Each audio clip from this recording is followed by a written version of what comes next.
Hello दोस्तों, welcome back to the channel commerce heroes classes. और हम लोग कंटिन्यू कर रहे हैं अपने माइक्रो इकोनॉमिक्स के फर्स्ट टॉपिक के साथ, जिसका नाम है इंट्रोडक्शन टू माइक्रो इकोनॉमिक्स।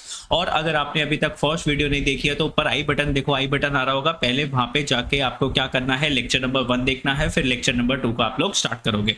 और नीचे से आप डिस्क्रिप्शन बॉक्स से नोट को भी डाउनलोड कर सकते हो। अकाउंट्स की क्लासेस लेनी है तो डिस्क्रिप्शन बॉक्स में अकाउंट्स की क्लासेस का लिंक है, वो भी आप स्टार्ट कर सकते हो। और बिजनेस स्टडीज के भी ऑलरेडी मैं 4-5 लेक्चर्स अपलोड कर चुका हूं, तो आप बिजनेस स्टडीज भी अपनी स्टार्ट कर सकते हो। तो बच्चों, लास्ट क्लास में लेक्चर नंबर 1 की अगर मैं बात करूं तो ऑलरेडी मैं आप लोगों को इकोनॉमिक प्रॉब्लम्स तक समझा चुका था। नेक्स्ट अगर आगे चलते हैं, सर टॉपिक आता है व्हाट इज इकोनॉमिक्स के। सर इकोनॉमिक्स क्या होता है? देखो बच्चों क्या लिखा हुआ है, ध्यान से। नोट्स इतने अच्छे हैं कि नोट्स को अगर आप पढ़ के समझ लो, कि अगर आपने नोट्स को एक बार अच्छे से पढ़ लिया तो आपको वीडियोस को अच्छे से देख लिया तो इजीली आपको नोट्स लर्न हो जाएंगे, है ना। रटिफिकेशन करने की जरूरत नहीं है, समझते हुए आपको चीजों को लर्न करना है। ठीक है शतानो, चलो स्टार्ट करते हैं फिर लेक्चर नंबर 2 के साथ। इकोनॉमिक्स क्या है sir? Economics is a social science. Sir SST economics social science है, एसएसटी है क्या सर? इससे तो जैसे तैसे अपने क्लास 10th में पीछे छुड़ाया था। देखो ये है social science which studies the way a society chooses to use limited resources. Sir society कैसे चूज करेगी कि वो रिसोर्सेज को कैसे यूज करना है, how to use the limited resources, because resources कैसे हैं सर? लिमिटेड है, स्केर्सिटी है रिसोर्सेज की, और उनकी क्या होती है, ऑल्टरनेटिव यूजेस। तो सर वाइजली उन रिसोर्सेज को यूज करना है, इनएफिशिएंट यूज नहीं करना। ऐसा नहीं है कि आप रिसोर्सेज की वेस्टेज कर रहे हो भाई। रिसोर्सेज जिनके ऑल्टरनेटिव यूजेस हैं to produce goods and services and to distribute them among the different groups of the people। तो भैया आपको देखना है कि जो लिमिटेड रिसोर्सेज है उनसे कैसे गुड्स एंड सर्विसेज को प्रोड्यूस करना है, कैसे लोगों तक, आम जनता तक उन गुड्स को पहुंचाना है among different groups of people. ठीक है, आगे economics is all about making choices in the presence of scarcity. Economics क्या है सर? ये है कि सर आपको चॉइस करना है। क्या करना है? चॉइस करना है। देखो अगर मैं बात बोलता हूँ, किसी के पास अनलिमिटेड पैसे होते तो सर कोई प्रॉब्लम ही नहीं थी, चॉइस करने की जरूरत ही नहीं। आप मार्केट में गए, मार्केट में मान लो पापा ने बोला कि भाई तू 1000 की शॉपिंग कर सकता है, 1000 का कोई भी कपड़ा ले सकता है।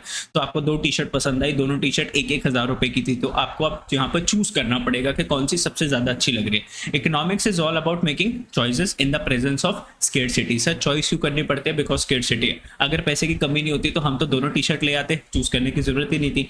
Economics aims to ensure that resources are used in the best possible manners. तो इकोनॉमिक्स क्या इंश्योर करती है कि भाई रिसोर्सेज को आप बहुत अच्छे से इस्तेमाल कर रहे हो, रिसोर्सेज के आप लोग वेस्टेज बिल्कुल भी नहीं कर रहे। ठीक है, चलो अब बात करेंगे एक नए टॉपिक के साथ, और बहुत इंपॉर्टेंट टॉपिक है बच्चों, 100% आपके एग्जाम में आएगा, 100% ही आपके एग्जाम में आने वाला है, जिसकी बात है central problems of an economy. ठीक है, ध्यान से देखते हैं इस वाले टॉपिक को, ध्यान से पढ़ना एकदम आप। तो देखो central problems of an economy. Sir सबसे बड़ी प्रॉब्लम्स क्या है इकोनॉमी की? ध्यान से देखते हैं सेंट्रल प्रॉब्लम, सबसे मेन प्रॉब्लम्स क्या है इकोनॉमी की। 100% क्वेश्चन आएगा 4 से लेके 6 मार्क्स का। Production, distribution and disposition of goods and services are the basic economic activities of life. Sir goods को आप क्या करते हो? बनाते हो, डिस्ट्रीब्यूट करते हो लोगों तक, एंड फिर लोग बाग उसको क्या करते हैं? परचेज करते हैं। Goods and services are the basic economic activities. Sir ये बेसिक इकोनॉमिक एक्टिविटीज, सामान बनता है, डिस्ट्रीब्यूट होता है, लोग बाग परचेज करते हैं। Every society has to face scarcity of resources. Sir सिर्फ इंडिया में स्केर्सिटी नहीं है रिसोर्सेज की, all over the world resources की क्या है? स्केर्सिटी है। ऐसा नहीं है कि किसी भी कंट्री के पास अनलिमिटेड पैसे है, सब कंट्रीज के पास पैसे कैसे हैं बच्चों? लिमिटेड पैसे। Due to scarcity central problems होते हैं। तो सेंट्रल प्रॉब्लम्स क्यों होते हैं? सबसे पहली बात सर, ये प्रॉब्लम्स क्यों होते हैं? Central problems because of scarcity, because of scarcity बच्चों।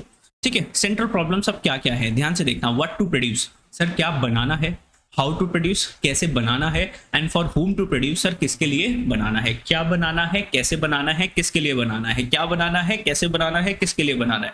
तो what to produce, how to produce, whom to produce, ये क्या है? Central problems of an economy. तो these 3 problems are studied under the problem of, इन 3 प्रॉब्लम्स को पढ़ेंगे किस हेडिंग के अंदर? Allocation of resources. के भैया मेरे पास जो रिसोर्सेज है उस रिसोर्सेज को मैं किस तरीके से इस्तेमाल करूं, कैसे डिस्ट्रीब्यूट करूं। ठीक है, कैसे उन जो रिसोर्सेज है उनसे कैसे फिनिश गुड्स को बनाओ।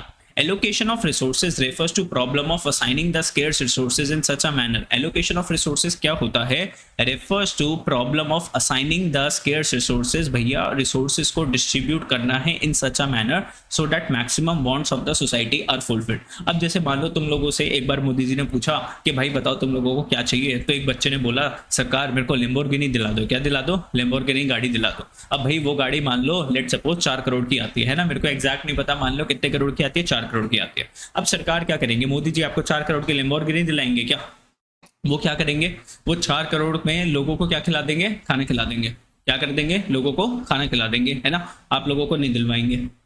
तो बच्चों आपको क्या करना है, रिसोर्सेज को, अब आपने मांगी लैम्बोर्गिनी मोदी जी से, अब वो तुम्हें 4 करोड़ की लैम्बोर्गिनी देंगे कि वो 4 करोड़ का लोगों को, लाखों लोगों को उनसे क्या हो जाएगा भैया, खाना पीना हो जाएगा। तो उनको वोट्स किससे ज्यादा मिलेंगे, आपकी लैम्बोर्गिनी से ज्यादा वोट्स मिलेंगे, आपसे तो सिर्फ एक ही वोट मिलेगा और लाखों लोगों की नीड्स को सेटिस्फाई कर देंगे, तो अच्छे से सरकार के पैसे यूटिलाइज हो पाएगा।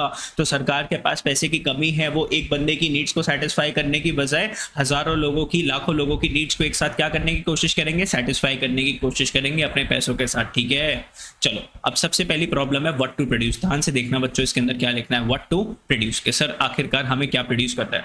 This problem involve selection of goods and services to be produce. आपको सेलेक्ट करना है, क्या सेलेक्ट करना है, गुड्स एंड सर्विसेज जो आप प्रोड्यूस करने वाले हो, क्वांटिटी टू बी प्रोड्यूस। सबसे पहली बात, आप क्या प्रोड्यूस करने वाले हो, कितनी क्वांटिटी में परचेज प्रोड्यूस करने चाहते हो ऑफ ईच सेलेक्टेड कॉमोडिटी, हर एक कॉमोडिटी को। तो आप क्या बनाना चाहते हो, सबसे पहले आप क्या डिसाइड कर रहे हो, सिलेक्शन ऑफ गुड्स, कौन से गुड्स कौन सी सर्विसेज आप लोग बनाने वाले हो। नेक्स्ट आप क्या सेलेक्ट करोगे, उसकी क्वांटिटी, क्या सेलेक्ट करोगे, उसकी क्वांटिटी।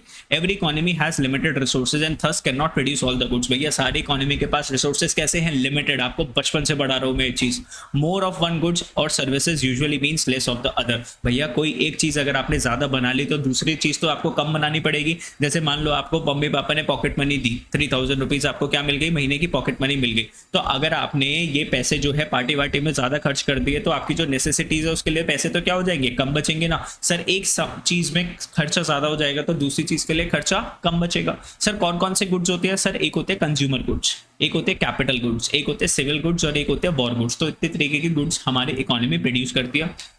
सर इसका सबसे इंपॉर्टेंट जो लाइन है वो ये वाली लाइन है, गाइडिंग प्रिंसिपल बोलते हैं इसको, allocate resources in such a manner. Sir इस हिसाब से रिसोर्सेज को आपको यूज करना है which gives maximum aggregate satisfaction, जो सबसे ज्यादा टोटल सेटिस्फैक्शन आपको प्रोवाइड करके दे।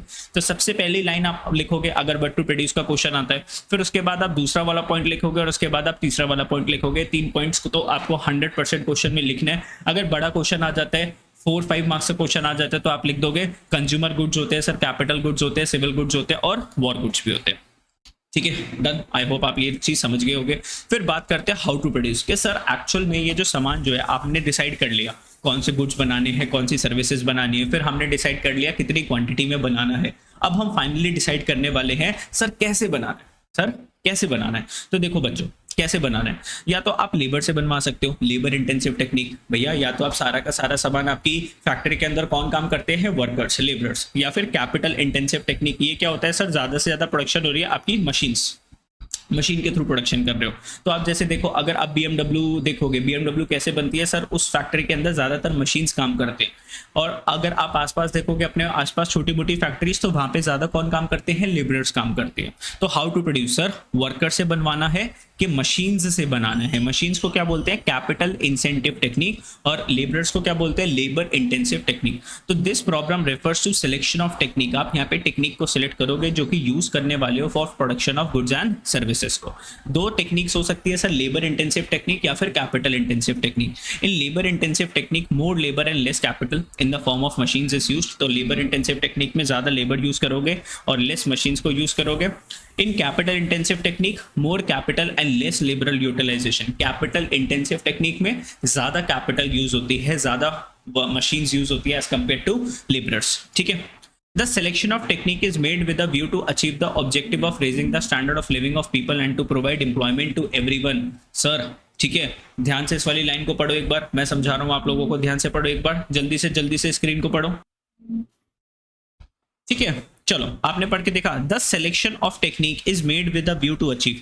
सिलेक्शन ऑफ टेक्निक, सर हम जो टेक्निक को सिलेक्ट करने वाले हैं या तो वो लेबर इंटेंसिव टेक्निक हो सकते हैं या फिर कैपिटल इंटेंसिव टेक्निक हो सकते हैं। सर हमारा व्यू पॉइंट क्या होगा, क्या सोच के हम इस टेक्निक को सिलेक्ट करेंगे। सर हम सोचेंगे अचीव करना, ऑब्जेक्टिव क्या है हमारा, स्टैंडर्ड ऑफ लिविंग इंक्रीज करना है लोगों का, and to provide employment to everyone. हमें लोगों को क्या देनी है, एम्प्लॉयमेंट। बात करते हैं इंडिया की, इंडिया के पास बहुत सारी पॉपुलेशन है, बहुत कम पॉपुलेशन है। सर बहुत सारी पॉपुलेशन है, बहुत सारी पॉपुलेशन है तो नंबर ऑफ लेबरर्स भी क्या है, ज्यादा, अनएम्प्लॉयमेंट भी ज्यादा है। तो अगर आप लोग बिजनेस करते हो तो आप लोग ये चूज करोगे कि भाई यहाँ पे अपेंडेंस ऑफ लेबरर्स है, चीप वर्कर्स मिल जाते हैं यहाँ पे और लेबर्स की कमी भी नहीं है, तो आप लोग क्या स्टार्ट कर सकते हो, लेबर इंटेंसिव टेक्निक से आप अपनी फैक्ट्रीज को या प्रोडक्शन को स्टार्ट कर सकते हो। For example in India labour intensive technique is preferred due to abundance of labour. भाई उनको काम मिल जाएगा, अगर आप मशीन्स को यूज करोगे तो वर्कर्स तो क्या रह जाएंगे, अनएम्प्लॉयड रह जाएंगे। वेरियस कंट्रीज लाइक यूएस की बात करते हैं, इंग्लैंड प्रेफर्ड सीआईटी, तो यूएस जैसी कंट्रीज हो गई, इंग्लैंड में हो गई, वहाँ पे पॉपुलेशन क्या है, कम है, ज्यादा पॉपुलेशन नहीं है, तो वो ज्यादा किस पे रिलाई करते हैं, मशीन्स के ऊपर, due to shortage of labours and abundance of capital. भैया मशीन्स बहुत है, पैसा भी बहुत है उन लोगों के पास। अब ये हो गया आपका गाइडिंग प्रिंसिपल जो कि सबसे ज्यादा इंपॉर्टेंट है। अगर आंसर आएगा, क्वेश्चन आएगा हाउ टू प्रोड्यूस, तो ये वाली लाइन देखो, पहली वाली लाइन 100%, दूसरी वाली लाइन 100% और तीसरी वाली ये लास्ट वाली लाइन 100% आपको लिखनी है, ठीक है। Combined factors of production in such a manner, sir इस तरीके से फैक्टर्स ऑफ प्रोडक्शन को यूज करो, लैंड, लेबर, कैपिटल, एंटरप्राइज, इस तरीके से यूज करो so that maximum output is produced in minimum cost, ताकि आप ज्यादा से ज्यादा प्रोडक्शन कर पाओ कम से कम कॉस्ट के अंदर, using least possible scarce resources. तो स्केर्स रिसोर्सेज को कम से कम यूटिलाइज करना है, ये नहीं है कि आप अननेसेसरी रिसोर्सेज को यूटिलाइज कर रहे हो, और सर कम रिसोर्सेज को यूटिलाइज करके ज्यादा से ज्यादा आपको क्या करना है, प्रोडक्शन करनी है, ज्यादा से ज्यादा सामान को बना के देना है, चाहे वो गुड्स है चाहे वो सर्विसेज है, ठीक है। यस समझ में आया। तो सर व्हाट टू प्रोड्यूस हुआ, हाउ टू प्रोड्यूस हुआ, और लास्ट आपका बचा फॉर हुम टू प्रोड्यूस, ठीक है। ध्यान से भैया 100% क्वेश्चन आएगा, ध्यान से देख लो। वीडियो अगर अच्छी लग रही है तो क्या करना है, लाइक करना है, एक कमेंट करके बता दो कि कौन कौन इस वीडियोस को देखता है, कमेंट करके बता दिया करो yes sir we are watching, और आपको वीडियोस कैसे लग रहे हो दोस्तों के साथ क्या करना है, शेयर भी करना है, ठीक है। चलो फॉर होम टू प्रोड्यूसर किसके लिए बनाना है, this problem relates to the distribution of produce goods, ये प्रॉब्लम किसको रिलेट करती है, relates to the distribution of produce goods for whom to produce. Sir मैं सामान किसके लिए बना रहा हूं, तो भाई मैं जिसके लिए बना रहा हूँ वो सामान उस तक पहुंचना चाहिए। भाई BMW कंपनी है, वो कार्स किसके लिए बना रही है, पुअर पीपल के लिए बना रही है, मिडिल क्लास के लिए बना रही है, अपर मिडिल क्लास के लिए, सर अपर मिडिल क्लास के लिए BMW कार्स बना रही है। मारुति वाली किसके लिए कार्स बना रही है, सर अपर मिडिल क्लास, और थोड़ा सा अगर हम बात करते हैं सर मिडिल क्लास के लिए कार्स बना रही है ना, मिडिल क्लास के लिए, मिडिल पीपल के लिए ज्यादा कार बना रही है ना, मिडिल क्लास के लिए। तो problem relates to the distribution, sir distribute करना है जो सामान बन गया है, जो services amongst the individual within the economy. तो जस्ट सर आपने जो प्रोडक्शन जो कर दी ना, आपने सोच समझ के बोला होगा। अब जैसे मान लो मैं क्लासेस दे रहा हूँ, तो मैं किसके लिए बना रहा हूँ, फॉर होम टू प्रोड्यूस। ये क्लासेस किसके लिए बन रही है, सर ये क्लासेस बन रही है क्लास 11th के स्टूडेंट जिन्होंने कॉमर्स ली है और जो कि इकोनॉमिक्स पढ़ना चाहते हैं।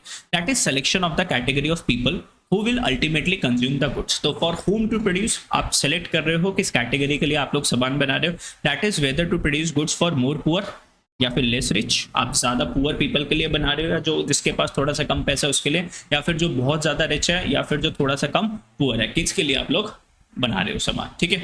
सिंस रिसोर्सेज, अब एप्पल को पता है एप्पल किसके लिए सामान बना रहा है, जो कि सर कम पुअर है, जो पुअर पीपल के लिए तो नहीं बना रहा, जो कोई कम पुअर है उसके लिए बना रहा है, या फिर जो लेस रिच है, जो कि लेस रिच है, और रिच के लिए भी है ना। एप्पल तो भैया मोर रिच वाले पीपल भी यूज कर रहे हैं, जो लेस रिच है वो वाले भी यूज कर रहे हैं। Since resources are scarce in every economy, no society can satisfy all the wants of the people. भैया आपकी सारी की सारी इच्छाएं तो कंपनी पूरी नहीं कर सकती, बिकॉज वांट्स कैसी है, लिमिटेड है। Thus a problem of choice arises. अब यहाँ पर उसको क्या करना पड़ेगा, चूज करना पड़ेगा। Goods are produce for those people who have the paying capacity. सीधी सी बात है, उन लोगों के लिए गुड्स एंड सर्विसेज बनते हैं जो उसकी पे कर सकते हैं और उसको खरीद सकते हैं, है ना बात। भाई फ्री में तो कोई नहीं बेचता। बिजनेस कैसी एक्टिविटी है सर, इकोनॉमिक एक्टिविटी है, प्रॉफिट कमाने के लिए होता है। जो पैसे देगा मैं उसको अपना सामान दे दूंगा, ऐसा ही तो होता है ना। Ensure that urgent wants of each productive factors are fulfilled. आपको इंश्योर करना पड़ेगा जो कि अर्जेंट वांट्स है ना, वो सबसे पहले आपको फुलफिल करनी पड़ेगी to the maximum possible extent. अब जैसे आपके घर की बात ले लो, तो भैया कुछ चीजें तो बहुत अर्जेंट होती है जिनके अंदर अभी आपको पैसे खर्च करने पड़ेंगे, कुछ ऐसी चीजें होती है जिसको आप बाद में भी पैसे खर्च कर सकते हो। तो सबसे पहले जो भी अर्जेंट वांट्स है उसको आपको सेटिस्फाई करना पड़ेगा मैक्सिमम पॉसिबल एक्सटेंट तक। तो बच्चों ये वाला टॉपिक आपका जो खत्म होता है, किसका टॉपिक खत्म होता है, central problems of an economy, what to produce, how to produce and for whom to produce. और ये वाला टॉपिक 100% आएगा बच्चों। वीडियो के बाद आपको क्या करना चाहिए, इस टॉपिक को लर्न करना चाहिए और अपने रजिस्टर्स में लिखना चाहिए। नोट्स तो आपके पास है, उसको फोन में सेव कर लो, लेकिन एक अपने नोट्स याद से बना लो। बात नहीं मानते हो आप लोग, फिर उसके बाद कम कम नंबर आते हैं। बात मानोगे बहुत अच्छे नंबर आ जाएंगे, ठीक है। Bye bye. अच्छी लगी वीडियो, चलो बाय बाय दोस्तों, मिलते हैं नेक्स्ट वीडियो के अंदर।